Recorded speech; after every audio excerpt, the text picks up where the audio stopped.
Домбыра дастан, домбыра күй. Домбыра қазақ халқының ең кең тараған екі ішекті көп пернелі музыкалық аспабы. Ол қазақтар өмірінде маңызды орын алатын өзіндік музыкалық сипаты бар аспап. Алғаш эпикалық дәстүр шеңберінде жыр, толғау, термелерді сүйемелдеуге қолданылған домбыра кейін аспаптық шығарма күй жанрының қалыптасуына ықпал еткен. Домбыра құрылысы.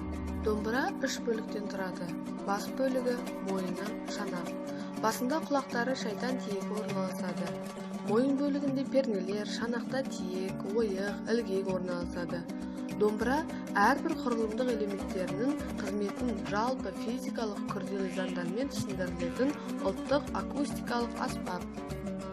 Домбыра түрлері: қос саз, шіңкілдек, абайдың үш ішекті домбырасы, желбезекті домбыра және тағы басқа.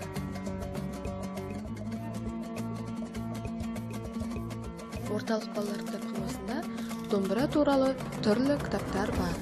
Мысалы, Қазақстан өнері, Өмірбекова қазақ халқының дәстүрлі өнері, Бехожина қазақтың 200 әні, қазіргі айтыс бірінші, екінші кітаптары, Мұқан Төлебаев ұлы дала әуендері және тағы басқа.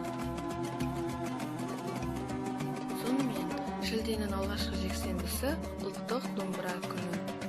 Екі ішектің бірін қатты, бірін сәл-сәл кем бұра, нағыз қазақ емес, нағыз қазақ домбыра.